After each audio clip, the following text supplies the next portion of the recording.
Hello students, welcome to everyone in today's class. Today I shall be teaching a poem from class 7 unit 1st 1.3 in Time of Silver Rain, written by Langston Hughes. Langston Hughes was an American writer who won many awards and honors for his work. Langston Hughes ये एक American writer है जिन्होंने अपने writing work के लिए बहुत सारे honours और अवार्ड्स पाए हैं. He started a new style of writing poetry in which rhythm and spontaneous expression are important. उन्होंने अपने पोएट्री में रिदम्स लाए हैं और स्पॉन्टेनियस एक्सप्रेशन मतलब एक के बाद एक ऐसे एक्सप्रेशंस इन्वॉल्व किए हैं. सो ये जो पोएम है इसमें भी रेनी सीजन आने के बाद जो नेचर की एक्सप्रेशंस होते हैं वो डिस्क्राइब किए हैं. Okay, let's go to learn this poem. First of all, I read this poem. Keep attention to it. In time of silver rain. In time of silver rain, the earth puts forth new life again. Green grasses grow and flowers lift their heads, and over all the plains the wonder spreads. O life, O life, O life. In time of silver rain, the butterflies lift silken wings to catch a rainbow cry, and trees put forth new leaves to sing in joy beneath the sky. As down the roadway passing boys and girls go singing too in time of silver rain, when springs and life are new, when springs and life are new. Written by Langston Hughes. In this poem, poet use figure of speech, alliteration and personification. We know about the figure of speech. Figure of speech makes poem beautiful, effective and impressive. जो figure of speech है वो क्या होते हैं वो हमें पता है. वो पोएम को, लैंग्वेज को ब्यूटीफुल बनाते हैं, इफ़ेक्टिव बनाते हैं और बहुत ज़्यादा इम्प्रेसिव बनाते हैं. So in this poem poet use personification figure of speech and alliteration figure of speech. Personification figure of speech when a human quality given to any non-human things, it denotes personification figure of speech. जब भी human की qualities non human things को, चीज़ों को denote की जाती है उसे ही कहते हैं personification figure of speech. For example, flowers lift their heads.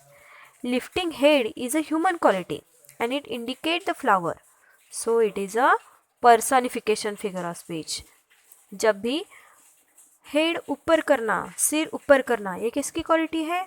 इंसानों की क्वालिटी है, लेकिन ये फ्लावर्स को डिनोट की गई है, तो ये कौन सा फिगर ऑफ स्पीच बन गया? Personification figure of speech. Then other one is alliteration figure of speech. When the same sound occurs at the same beginning of two or more words in the same line, it's called alliteration figure of speech. जो poem में या lesson में एक line दी गई है उसमें जो line में जो वर्ड्स होते हैं, वर्ड्स का जो स्टार्टिंग का लेटर होता है, हर एक वर्ड का जो स्टार्टिंग का लेटर होता है, बिगिनिंग का जो लेटर होता है, वो उनका साउंड अगर सेम हो उसे कहते हैं alliteration figure of speech. जैसे नैना नीड्स न्यू नोटबुक्स, यहाँ पे नैना, नीड्स, न्यू, नोटबुक्स, इन सभी वर्ड्स का फर्स्ट साउंड एन सेम है, न न न न. So it's a alliteration figure of speech. The sound of the letter n is repeated for poetic effect, so it is a alliteration figure of speech. The next example of alliteration figure of speech is green grasses grow.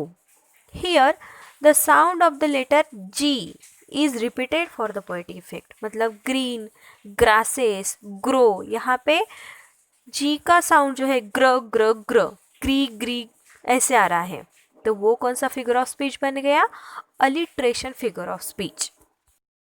Explanation of the poem is, in time of silver rain, the earth put forth new life again. Green grasses grow and flowers put their heads. In this stanza, poet हमें बताना चाहते हैं कि जैसे ही बारिश चांदी की तरह पूरी पृथ्वी पर फैलती है तो नया जीवन शुरू हो जाता है. घास भी अच्छी ग्रीन हो जाते हैं, फ्लावर्स भी फूलने लगते हैं, अपना हेड वो ऊपर निकालते हैं. In these lines the poet Langston Hughes says that when rains during springtime the earth gives birth to new form of life again. जब भी रेन आता है, स्प्रिंग टाइम शुरू हो जाता है, तब लाइफ को फिर से नया बना देता है, जन्म देता है. Here the word again symbolise the coming of spring. यहाँ पे अगेन ये वर्ड किसे सिम्बोलाइज कर रहा है कि स्प्रिंग, वसंत ऋतु आ गया है. And one sees grasses grow and flowers blooming all over the plain. और क्या हो जाता है, green grasses grow and flowers left their heads. पूरे ग्रासेस ग्रीन हो जाते हैं और फ्लावर ब्लूमिंग करने लगते हैं पूरे ग्राउंड पे. Plain, here it means ground. And all over the plain the wonder spreads of life of life of life. और पूरे प्लेन पे, पूरे ग्राउंड पे क्या फैल जाता है, पूरे जीवन का आश्चर्य फैल जाता है, पूरे जीवन का आश्चर्य फैल जाता है. Here bye repeating the word 2 words of life thrice, Hung says that we feel a sense of awe and wonder at the existence of life itself. हमें हमारे लाइफ के प्रति और स्प्रिंग के प्रति, नेचर के प्रति बहुत रिस्पेक्टिव होना चाहिए. इसी वजह से ये वर्ड्स जो है वो रिपीट किए हैं. Then next one, in time of silver rain the butterflies lift silken wings to catch a rainbow cry. यहाँ पे जब बारिश चांदी की तरह पूरे पृथ्वी पे फैल जाती है तो बटरफ्लाइज भी अपने विंग्स बाहर निकालते हैं. सिल्कन विंग्स, सिल्क जैसे, लाइक सिल्क विंग्स बाहर निकालते हैं और रेनबो को देखना है इसलिए उसे वो बुलाती है. Catch it means, here it means see, and cry here it means calling, बुलाना. रेनबो को बुलाने के लिए बटरफ्लाइज अपने सिल्कन विंग्स बाहर निकालती है क्योंकि उसे वो देखना है.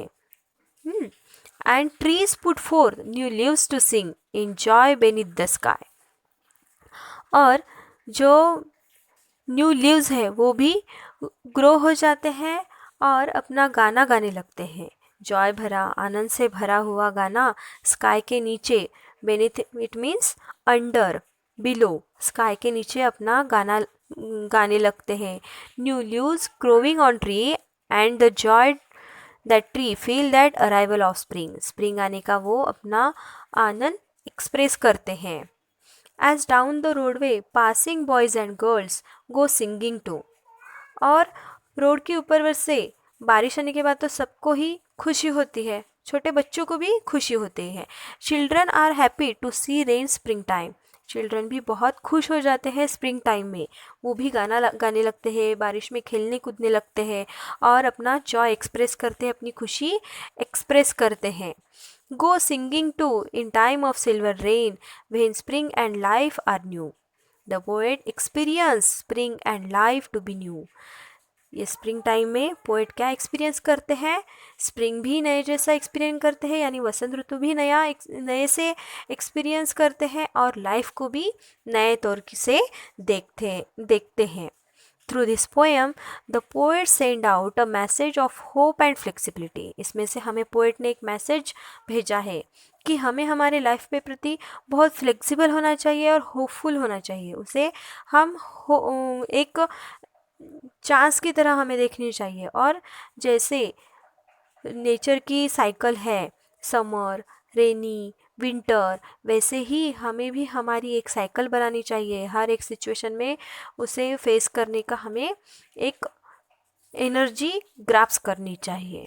So I hope you better understand the poem, you understand it, and some hard words for you. So note down it in your notebooks.